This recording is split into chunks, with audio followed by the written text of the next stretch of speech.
उपनयन संस्कार हा बेसिकली प्राचीन काळामध्ये ज्यावेळेस घरची मुलं ही शिकायला गुरुकुलात जात असायची, त्यावेळेस तो उपनयन संस्कार करून त्यांना गुरुकुलात पुढच्या शिक्षणासाठी पाठवलं जायचं.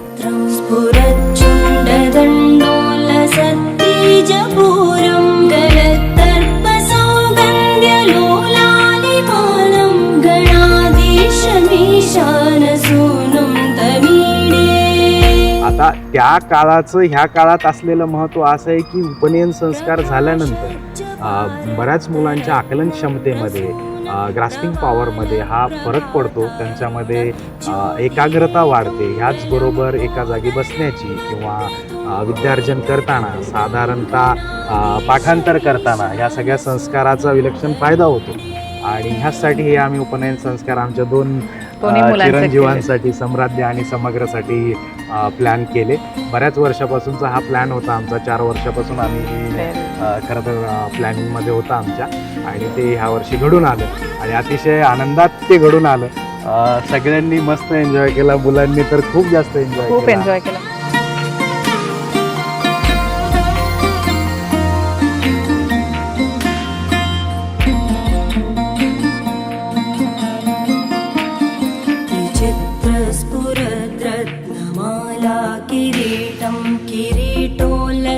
चंद्ररेखा विभूषं विभूषैकभूषं भवत्वं सहेतुं गणाधीशमीशानसूनुं तमीडे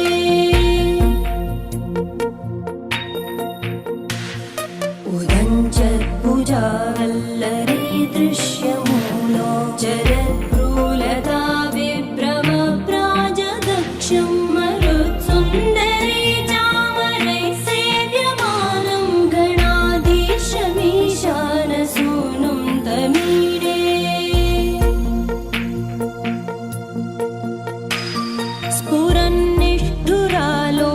पिङ्गाक्षितारं कृपाकोमलोतारलीलावतारं कलाबिन्दुगं गीयते योगिवर्ये गणाधीशमीशानसूनुं तमीडे.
विधी होता ज्यामध्ये शाही स्नान, वटू शाही स्नानाचा हा विधी होता. ह्यामध्ये विधी पूजा वगैरे झाली आणि आता आंघोळी घालण्याचा क्षण किंवा केश कर्तनाचा क्षण. तर केश कर्तन झाल्यानंतर सुद्धा समग्रानीनं डोक्यावर असं टाप टाप टाप टाप केलं. असा इतका सुंदर मोमेंट होता तो. सगळे हसायला लागले.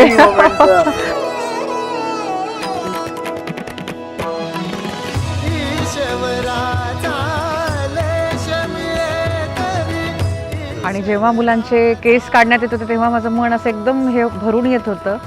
आणि त्यानंतर मग ती घोड्यावर वगैरे बसली वरातीमध्ये, पण ती एकदम अशी पेशवाई थाटात, अक्षरशः म्हणजे पेशवा दिसत होते दोघे पण.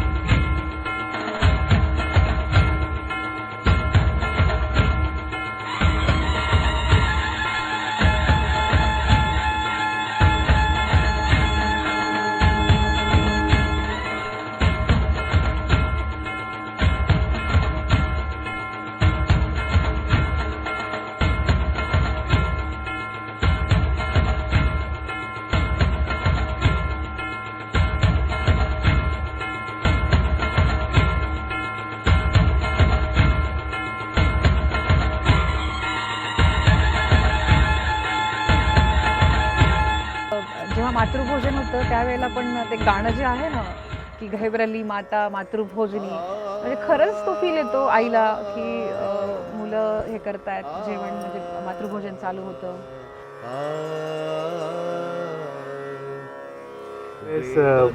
बटूंची एंट्री झाली ना, बटूंची एंट्री अतिशय ते एक तर खुश होते आणि ते स्वतःच इतके आनंदी होते की त्या आनंदामध्ये त्यांनी एंट्री घेतली आणि त्यांचं ते स्वरूप पाहताना मीच काय संपूर्ण हॉल देखील हसत होता. म्हणजे इतके ते सुंदर दिसत होते आणि ती एंट्री खरंच ग्रँड होती.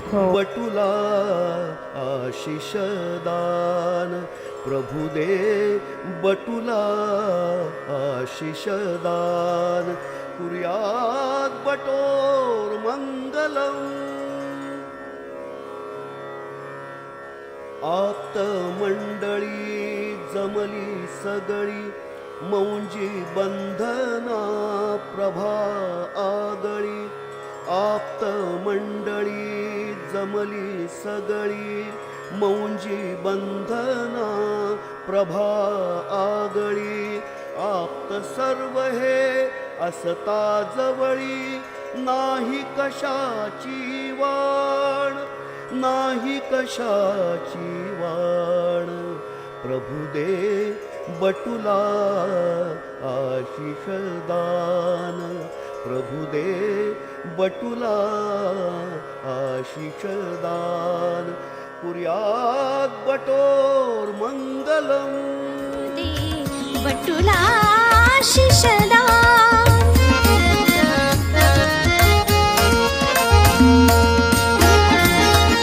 प्रेमळ माता पिता लाभले, आमुच्या बटूचे भाग्य उजळले.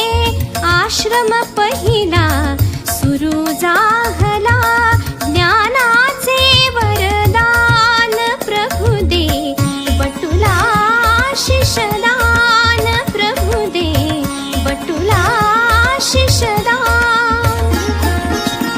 वेद ऋचांचा मंत्र चालला, बटू दे रे अवधान. प्रभु दे बटुला आशिष दान. प्रभु दे बटुला आशिष दान. वाहतो या इथे मातृ एंट्री जी होती ना, ज्यावेळेस ही आली ना, मला अक्षरशः जिजाऊ आल्यासारखं वाटलं. म्हणजे ते स्वरूप, ती होणारी एंट्री, तिचा तो ऑरा विलक्षण. मी जागेवर थबकून गेलो होतो.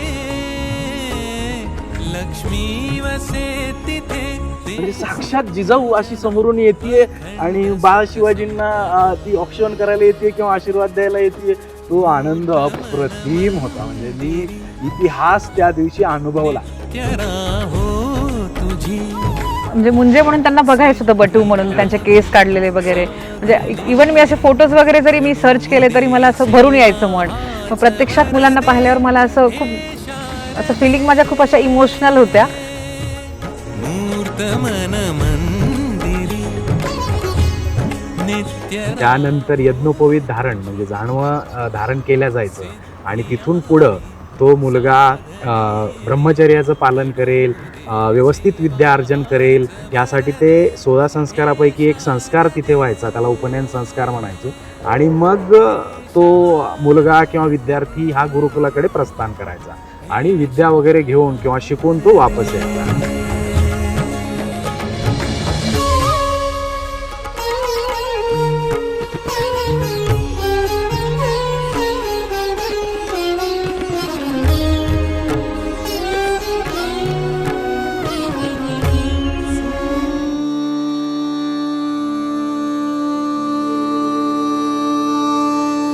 निरागस हो गणपती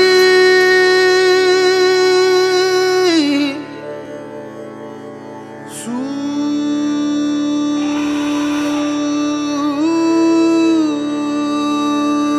निरागस हो सूर निरागस हो सूर निरागस हो शुभ नयना करुणामय गौरी. आणि माझा सम्राज्य म्हणजे राम आहे आणि समग्र माझा म्हणजे लक्ष्मण आहे. दोघांनी नेहमी असंच प्रेम टिकून ठेवावं आणि खूप खूप छान आहेत ते. आणि आता अजून छान त्यांना संस्कारी म्हणून ते राहतील यासाठी आम्ही हा मुंजीचा सोहळा केलेला होता. आणि छान त्यांना विद्या वगैरे यावी, एकदम व्यवस्थित त्यांची लाईफ असावी, बस एवढंच मागणं आहे देवाला. गणपती मुलांना हा संस्कार आम्ही उभयता त्यांच्यावर करताना ना, आमच्या दोघांचा उद्देश एक खूप प्रामाणिक होतो की ह्या संस्काराचा त्यांना त्यांच्या वैयक्तिक आयुष्यामध्ये जास्तीत जास्त फायदा व्हावा. आकलन शक्ती असू दे किंवा एकाग्रता असू दे, हे वाढण्यामध्ये ह्या संस्काराची त्यांना मदत व्हावी. आयुष्यात त्यांनी वाटेल ते करावं. आम्ही पालक उभयता त्यांच्या मागे पाठीशी आहोत नेहमीच. उभी असू, पण हे करत असताना जी आपली मूल्य आहेत, जी संस्कार आहेत, जी व्हॅल्यू आहे, ह्याची जाणीव त्यांना असावी. आणि आपणही ह्या समाजाचं काहीतरी देणं लागतो, ही पण त्यांची जबाबदारी आहे. ही त्यांची समज वाढावी. ह्या व्यतिरिक्त मुलांकडून अपेक्षा असंच आमच्या काही नाही आहे. फक्त त्यांनी छान असं प्रामाणिक जीवन जगावं, व्यवस्थित प्रामाणिकपणे. भरभराटी म्हणजे त्यांनी त्यांचा उत्कर्ष व्हावा, समृद्धी व्हावी. मनामध्ये जी श्रीमंती आपण विचार करतो ती सतत त्यांच्या मनात रुजावी. आणि जसे छत्रपती आयुष्य जगले, जसे हे सगळे महापुरुष आयुष्य जगले, असं एखादा महापुरुषांचं आयुष्य डोळ्यासमोर ठेवून त्यांनीही त्यांचं चरित्र घडवावं, एवढ्याच आमच्या उभयता पालक म्हणून अपेक्षा आहे.